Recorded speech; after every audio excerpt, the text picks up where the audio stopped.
What if the White House pressured social media to silence Americans?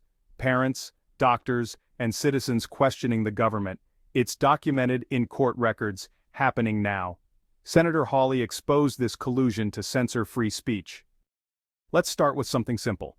We all agree government censorship is wrong. Banning books, silencing authors, or stopping ideas cuts at the heart of the First Amendment. But today, it's happening in the digital space. Senator Hawley. Thank you, Mr. Chairman. Thanks to the witnesses for being here. I think it's safe to say that all of you are here today because you are opposed to government censorship. Is that right? Have I got that broadly correct? Okay, we can agree on that much. Book banning is a form of government censorship. Is that, broadly speaking, correct? Professor Knox, you're an expert in this. Let me just ask you.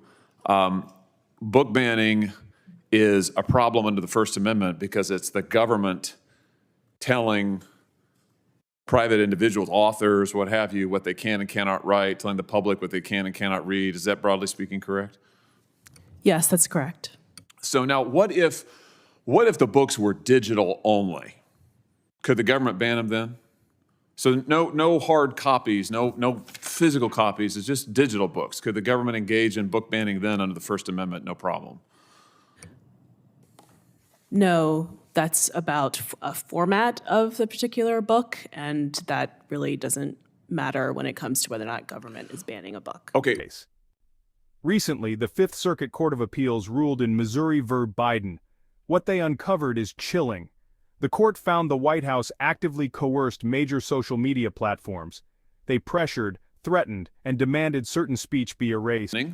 The Fifth Circuit Court of Appeals just ruled in a case, Missouri versus Biden. I'm sure you're all familiar with this. It's going to go down, I think, as a landmark case in the worst possible way in First Amendment law, because what the Court of Appeals found is that the White House, not just the federal government, but the White House, actively coerced every major social media platform in America. Let me say that again. Every major social media platform in America to ban speech that the White House did not like.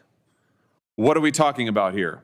Well, we're talking about speech on the COVID-19 pandemic, speech on the 2022 congressional elections, speech related to mask mandates, speech related to vaccines.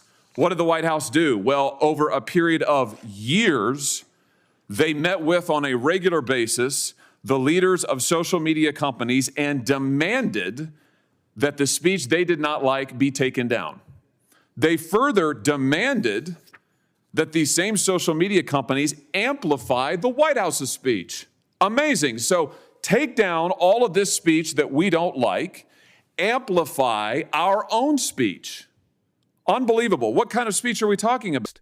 Posts on COVID-19, vaccines, and the 2022 elections were targeted.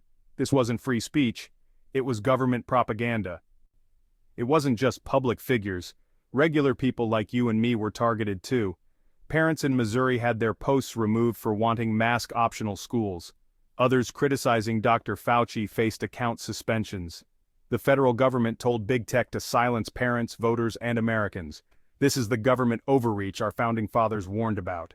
Another parent in the same school district who objected to mask mandates for school children responded to Dr. Fauci on Twitter and promptly received a warning from Twitter that his account would be banned if he did not delete the tweets criticizing Dr. Fauci's approach to mask mandates.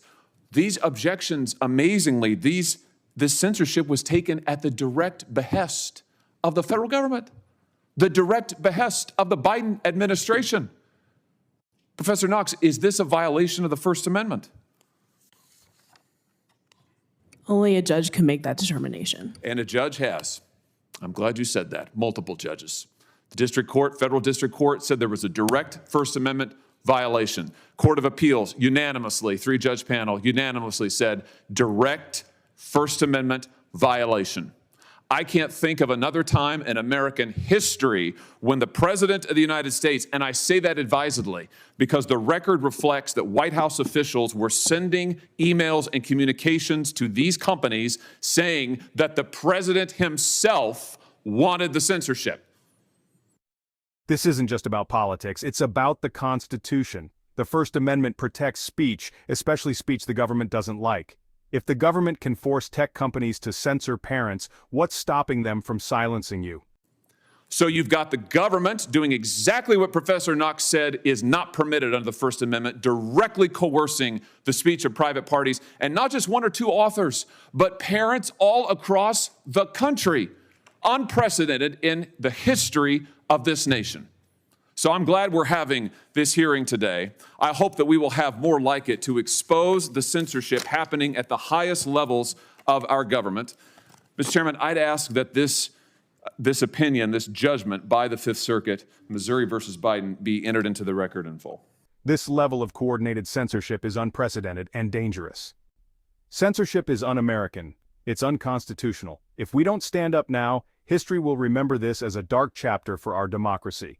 Senator Hawley called it an abuse of power, and the courts have agreed. The fight isn't over. Stay informed, stay vigilant, and speak out. Smash the like button, share this video, and subscribe for more. Together, we can protect the First Amendment.